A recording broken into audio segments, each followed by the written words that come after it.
Croyez-vous en l'existence de Spooky? Non, vous ne voyez peut-être même pas de quoi il s'agit. Alors, laissez-moi donc vous poser une autre question. Faites-vous partie de ces personnes qui subissent les moqueries, le harcèlement des autres? Bref, êtes-vous de ces gens trop faibles pour se défendre, des opprimés? Si la réponse est oui, alors Spooky risque fort de devenir votre meilleur ami. Et en ces temps difficiles, pour les personnes gentilles qui sont victimes de la méchanceté des autres, de la moquerie et du harcèlement virtuel entre autres, il est enfin de retour. Et croyez-moi, ça va faire vraiment mal. Il est temps pour les victimes de devenir à leur tour des bourreaux. Spooky Night. Spooky Go. This is your new horror show. Spooky Night. Spooky Go. Don't be afraid of him. It will kill you in your dream.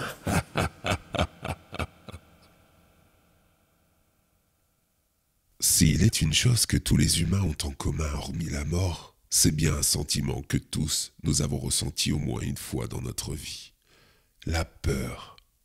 En effet, il est impossible de traverser une existence humaine sans au moins avoir tremblé de peur au cours de celle-ci, et même plus d'une fois d'ailleurs, notamment si vous faites partie des opprimés. Mais saviez-vous que vos bourreaux, ces gens au-dessus de vous à cause de leur haine, ont aussi peur? Eh oui, c'est de ce constat qu'est né Spooky. Si vous êtes victime de gens malveillants, plus fortes, plus riches, plus belles que vous, mieux placées dans la société, il vous reste une possibilité de vous venger d'eux. Spooky. C'est disons un peu l'entité maléfique, au service des gentils, des victimes de ce monde cruel.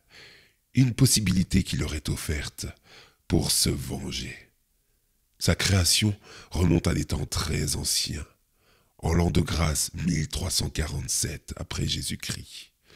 La période du Moyen-Âge dans les campagnes françaises est pénible. Le peuple est opprimé, appauvri et dirigé par des seigneurs cruels et le clergé.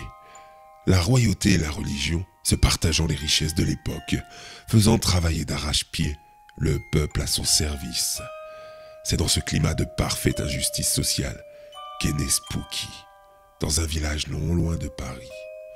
Harold, un forgeron anglais fraîchement débarqué en France, en a fait la connaissance. C'est un homme robuste, de caractère, venu dans ce pays pour prospérer et apporter son savoir-faire. Très vite, il tombe amoureux de Geneviève, la fille d'un paysan du coin, et avec la bénédiction des parents, il l'épouse. Ils vivent alors modestement, mais le savoir-faire de l'anglais acquit rapidement une belle réputation.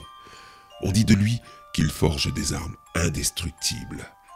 Les commandes se multiplient, faisant de ce jeune couple bientôt les plus riches de ce petit village. Harold étant un homme bon, aide la famille de Geneviève, mais aussi certains habitants, en leur apportant des vivres, des couvertures. Ses exploits faisant de lui une nouvelle forme de héros. Ceux-ci arrivent aux oreilles du seigneur des environs, ainsi que de l'abbé de cette circonscription. Rendant visite à Harold, ils purent s'apercevoir de la notoriété de l'anglais bien meilleure que la leur, et qui ne découle que de leurs actes. L'un aide les pauvres, les deux autres s'enrichissant sur la misère. Très vite, le seigneur excédé, aidé de ses hommes armés, décide de faire capturer Harold, sous l'œil acquiescent de l'homme d'église, sans aucune raison valable. La pauvre Geneviève, elle, sera capturée pour devenir l'une des épouses de ce vil seigneur. Harold sera jeté au fond d'un cachot, où il y passera 3 ans de captivité, à s'affaiblir, juste nourri de quiches de pain et de cruches d'eau, à avoir peur dans le noir, à trembler pour lui, mais aussi pour Geneviève, sa bien-aimée. Dans l'obscurité de ce cachot, sa haine grandissante, il finit par appeler à l'aide les forces obscures dont il avait tant entendu parler lorsqu'il était enfant au pays. Jour et nuit, il prie les ombres pour qu'elles viennent l'aider. Et un jour, au fond de son cachot, il sent une présence qu'il ne peut distinguer. Elle s'adresse alors à lui. « Dis-moi ce que tu veux. Dis-moi ce que je peux faire pour accomplir ta vengeance. » Harold, à bout de force, lui dit alors. « Je veux qu'ils aient peur, qu'ils tremblent, qu'ils meurent d'effroi. » « Très bien, » lui répondit la créature au fond du cachot. « Je serai leur plus grande peur, jusqu'à ce qu'ils en meurent. Est-ce que cela te convient? » Attends, écoute-moi. En ces temps maudits, il y a trop de gens qui souffrent. Pour les laisser subir ça, deviens leur instrument de vengeance. Fais trembler les oppresseurs. Aide ceux qui t'appelleront Spooky. Ce furent les derniers mots d'Harold, qui mourut injustement au fond d'un cachot, sans avoir eu la chance de voir sa vengeance sur ses tortionnaires. Le seigneur fut retrouvé mort dès le lendemain matin, une expression de peur marquée sur son visage. Quant à l'abbé, il fut retrouvé pendu dans son église, après avoir hurlé qu'il était poursuivi par un mort revenu à la vie. Ainsi est né Spooky, une entité vengeresse qui, lors des périodes d'oppression et d'injustice, vient au secours des bonnes personnes pour leur permettre une vengeance effrayante. Et ça tombe bien, car nous sommes dans ce genre de période.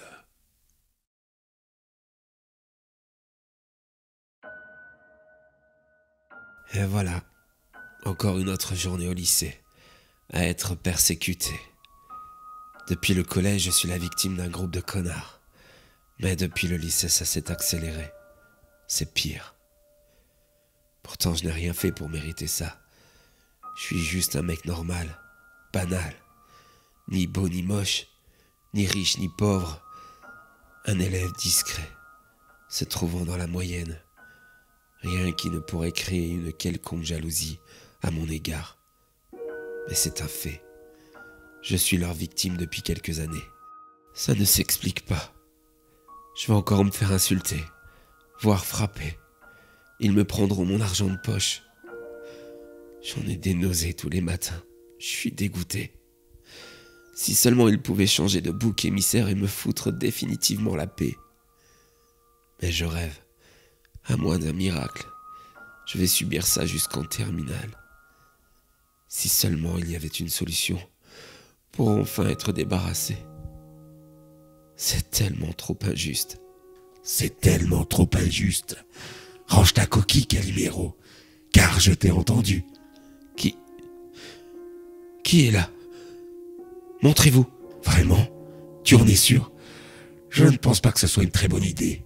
Tu risques de hurler. Non, montrez-vous, je vous dis. Très bien. Alors, tadam, me voici. Ah, mais putain, vous êtes quoi, vous? Ah, et voilà, à chaque fois, c'est la même chose. Ça crie, ça hurle, ça me casse les oreilles que je n'ai pas. Allez, s'il te plaît, cesse donc de brailler comme un cochon qu'on a égorgé. Mais vous êtes un fantôme, oui. Mais n'appelle pas Ghostbuster pour autant. Je suis un esprit, une entité, qui n'apparaît qu'aux opprimés, qu'aux malheureux, et il semblerait que c'est ton cas. Oui. Disons que je suis une victime persécutée par une bande d'abrutis d'humains qui mérite, disons-le très clairement, une leçon. Et c'est donc là que j'interviens. Je vais te permettre de te venger.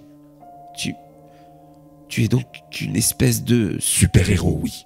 Un Avenger spectral pour opprimer. C'est cool, non? Et mon nom est Spooky. Ok.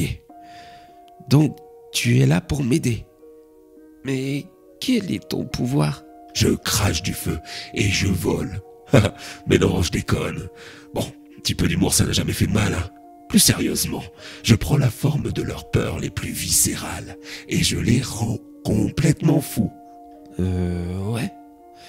Ok. Et tout ça comme ça. Je veux dire gratuitement. Bien sûr que non. Il t'en coûtera la modique somme de 99 999 euros que tu peux payer en 666 fois. Bien sûr que oui, que c'est gratuit, gros bêta. Ah, d'accord. Mais pourquoi moi? Disons que j'ai entendu ton cri de détresse. Alors, passons aux choses sérieuses à présent. Dis-moi un peu plus sur tes tortionnaires, que je puisse me mettre au travail dès demain.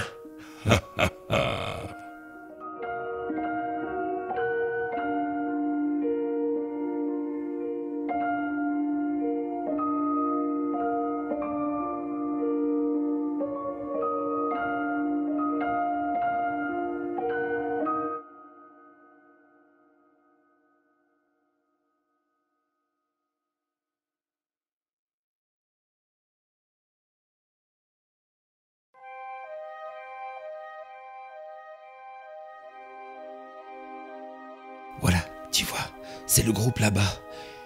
Ils ne nous ont pas repérés derrière ce kiosque. Ah oui, ok, je vois. Une vraie caricature de mauvais film. On a le grand balèze qui, derrière ses excès de testostérone, cache une toute petite quéquette. Arrête, tu me fais rire, tu vas nous faire repérer. Dois-je te rappeler que je suis un spectre et que je n'apparais qu'à ceux qui sont opprimés, c'est-à-dire toi. Eux, ils ne me voient pas. Du coup, je cause dans le vide pour le reste du monde? Oui, c'est ça, mais vous faites souvent ça les humains. Bon, à côté du balèze, on a donc les deux filles. La petite peste, sûrement aigrie parce qu'elle ressemble à rien. Et la bombasse qui, vu son physique, doit plus souvent ouvrir ses jambes qu'un livre. Oh là, cette violence! Si seulement j'avais un quart de ta répartie. Ça se travaille, mon gars. Ça, crois-moi, c'est des siècles de savoir-faire. Bon, et après, on a donc le sous-fifre du balèze. Une bonne tête de vainqueur. Regardez-moi donc cet abruti. Ses parents n'étaient à mon avis pas motivés de le finir, celui-là. C'est le résultat d'un coït bâclé. Ouais, c'est clair. Mais Tony l'aime bien et puis il lui procure ses protéines alors. Ah, je comprends mieux. Et le dernier, ça doit être la tête pensante du groupe, c'est ça? Ouais, c'est lui qui trouve tous les mauvais tours à me faire. Eh oui.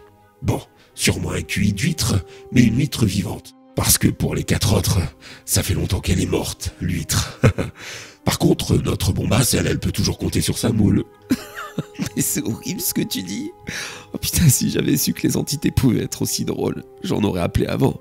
Eh ben, malheureux, ne fais surtout pas ça. Les 3/4 se prennent au sérieux, jouant les spectres de série B du genre « Tu n'aurais jamais dû venir ici.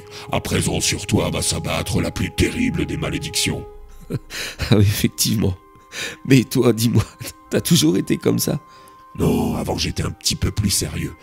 Mais bon, à force de faire toujours le même boulot, on finit par se détendre. Bon allez, passons aux choses sérieuses. Je fais le taf cet après-midi, et je reviens te voir ce soir pour te raconter tout ça. T'inquiète, ils vont avoir une de ces grosses frayeurs.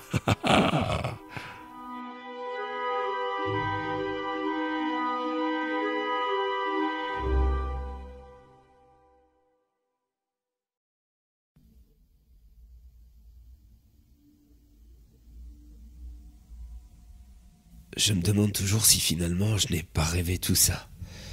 Cette entité, ce spooky, c'est tellement étrange. Pourtant, j'attends après son retour pour savoir ce qu'il leur a fait. J'espère sincèrement que ces imbéciles ont eu la peur de leur vie. Mais bon, il est tard, et j'ai vraiment sommeil. Peut-être qu'il existe, mais que finalement, il n'a rien fait. Ou qu'il ne viendra pas me voir. Et puis, zut, je me couche. On verra ça demain. Et alors, on n'attend pas Spooky? Ah, je vois que tu t'es endormi. Bon, je sais que j'ai traîné. Et vu que tu es fatigué, je vais juste te chanter une petite berceuse. On se verra demain. Il était une fois 5 pourris qui s'acharnaient sur ta vie. Mais celle-ci t'a enfin souri quand est arrivé ton ami Spooky. Il t'a promis de te venger et à tous de leur faire payer. Sache que ma promesse est tenue, car pour toujours, tu ne les reverras plus. Allez, dors, petit humain. On en reparle dès demain.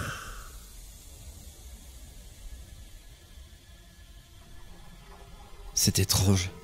Je l'ai entendu dans mes rêves me chanter cette chanson hier soir. Mais que voulait-il dire par tu ne les reverras plus? J'espère pas que... Non, il a juste dit qu'il allait leur faire peur. Je les déteste, mais pas au point de souhaiter leur mort.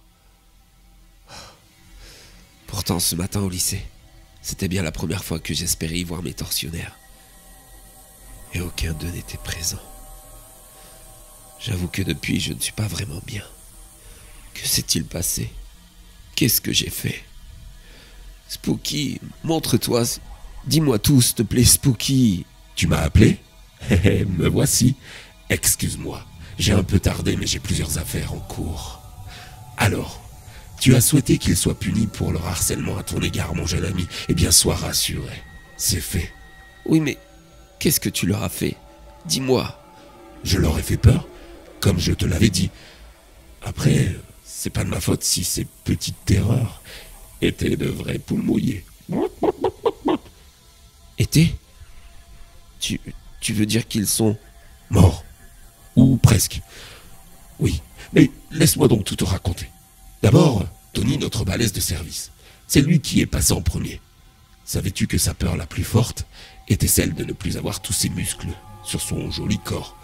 Du coup, hier, je lui ai donné l'illusion d'avoir un corps de gringalet.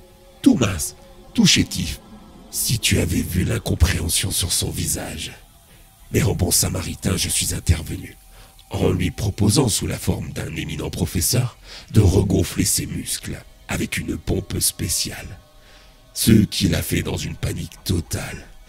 Il a pompé de l'air sous sa peau, jusqu'à ce qu'il éclate de partout. C'était rouge, oui, tout rouge. Oh, c'était pas très joli à voir, hein, sincèrement. Oh non, mon Dieu. Quelle horreur. Eh oui. Et puis après, je me suis ensuite occupé de la petite peste, Annie. Savais-tu que sa plus grande peur à elle, c'était le noir? Au début, j'avais pensé à l'enfermer dans une pièce, dans l'obscurité la plus profonde, jusqu'à ce qu'elle finisse complètement dingue. Mais finalement, j'ai fait mieux. Je l'ai plongée dans l'obscurité à vie. C'est fou ce que l'on peut faire avec une petite cuillère et une paire de ciseaux. Alors qu'elle se reposait, j'en ai disons profité pour lui enlever ses 2 globes oculaires, en prenant le soin de sectionner son canal optique. Ça ne lui a pas vraiment fait mal. Quoique, peut-être un petit peu quand même. Depuis, la voilà plongée dans le noir, pour le restant de ses jours. Tu imagines un peu? Ça doit être un véritable cauchemar pour elle. Mais... Et quelle horreur! Il fallait... Attends, le meilleur reste à venir. La tête pensante du groupe, Greg. Lui, sa peur, c'était l'eau. Alors, j'ai brisé sa perception de ce qui l'entourait. Alors qu'il était dans sa chambre, il a cru voir celle-ci se remplir d'eau. Paniqué, il a voulu sortir, mais les issues étaient fermées. Enfin, dans sa tête. Et le niveau d'eau continuait à monter. Encore et encore et encore, jusqu'au plafond. Où il s'est du coup noyé dans le petit bocal de son poisson rouge. Bah oui, il a même avalé celui-ci pour le coup. C'était fou ça quand même. Et le sous-fifre de Tony, lui, Ted, il avait peur des endroits exigus. Il était claustrophobe. Imagine l'horreur qu'il a ressentie quand l'ascenseur de la station de métro près du lycée s'est coincé, avec lui seul dedans, et que les murs ont commencé à se rapprocher de plus en plus, jusqu'à ce qu'il l'écrase. Bien sûr, ce n'était pas le cas, ce n'était qu'une illusion d'optique, et l'ascenseur s'est remis en route. Des gens ont trouvé ce pauvre Ted mutilé, en vie, répétant que l'ascenseur l'avait broyé. À l'heure actuelle, il est dans un hôpital psychiatrique, pour à mon avis un très long séjour. Il semblerait qu'il ait perdu la tête dans cet ascenseur. C'est pas vrai. Si, bien sûr. Et puis j'ai gardé la meilleure pour la fin. La petite bombasse, Daphné. Ah là là, quand elle est rentrée chez elle, comme tous les soirs hier, cette petite snobinarde a enfilé son maillot de bain pour aller se détendre dans son jacuzzi personnel que son papa chéri lui a offert. Mais avant de plonger dans celui-ci, elle aime à se regarder dans le grand miroir qu'elle a mis juste à côté, admirant ses formes parfaites. Sa plus grande peur étant de devenir laide. Aussi laide extérieurement qu'elle l'est intérieurement. Et devine quoi? Son reflet dans celui-ci était horrible. Elle s'est vue avec de la cellulite partout, de la peau d'orange. Ses seins, habituellement si fermes, pendaient lamentablement jusqu'à son ventre. Celui-ci d'ailleurs était tout gras, tout ce qu'elle déteste et redoute. Alors cette folle a entrepris de s'enlever toute cette graisse et ces bourrelets disgracieux, toute seule, avec un grand couteau de cuisine. Elle a sculpté son corps tellement fort qu'elle en est morte. Tiens, je t'en ai rapporté un morceau en souvenir. Oh mon Dieu, mais c'est horrible ce que tu as fait. Ben quoi? Elle était tellement méprisante envers les autres qui n'avaient pas sa plastique, oubliant que la beauté intérieure est plus importante. Je lui ai donné une leçon. Bon, j'avoue, je m'attendais pas à ce qu'elle insiste autant. Notamment à redresser sa poitrine à coups de...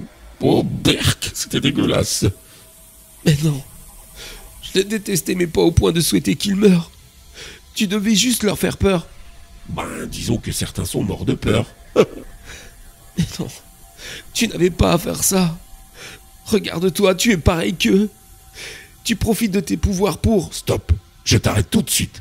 Pour toute réclamation, tu t'adresses au service après-vente, qui n'existe pas d'ailleurs. Je te trouve plus drôle là. C'est horrible ce que tu as fait. Je ne cautionne pas tes actes.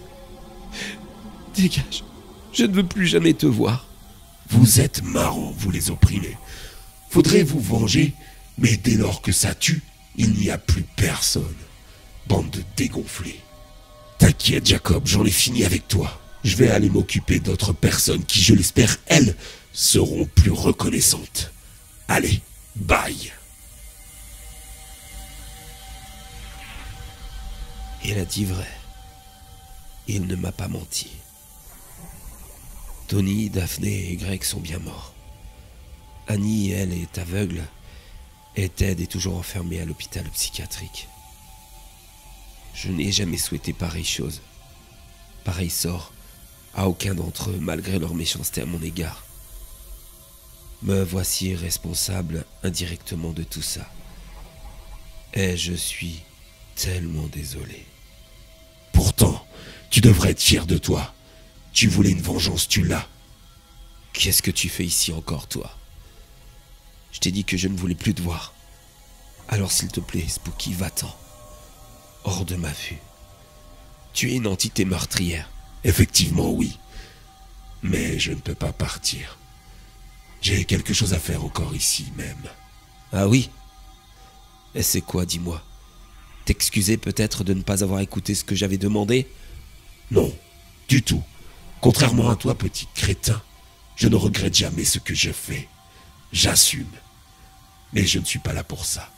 Laisse-moi donc plutôt te raconter une histoire. Il était une fois un grand frère qui aimait très fort sa petite sœur. Une petite sœur à la santé si fragile, atteinte de mucoviscidose. Elle voyait en son grand frère musclé un vrai super-héros. Malheureusement, elle ignorait que son frère ne se comportait pas toujours très bien. Aussi, la pauvre petite ne comprit pas pourquoi un soir son frère fut retrouvé avec plusieurs parties du corps éclatées comme des ballons de baudruche. Dès lors, elle s'est mise à pleurer la mort de celui-ci, son grand frère Tony, qu'elle aimait tant. Tu racontes ça pour me culpabiliser, c'est ça? C'est dégueulasse ce que tu fais. Non, elle s'est mise à le pleurer et à prier pour qu'on le venge, devenant ainsi une opprimée. Cette pauvre petite fillette malade qui va devoir grandir sans son grand frère adoré, à cause de quelqu'un. Ce quelqu'un doit payer. Voilà ce qu'a souhaité cette gentille fillette opprimée. Dès lors, je lui ai rendu visite et je lui ai promis de le faire. Tu comprends maintenant? Alors dis-moi, Jacob, comme ça, il me semble que tu es arachnophobe. Laisse-moi donc te présenter mes amis à 8 pattes.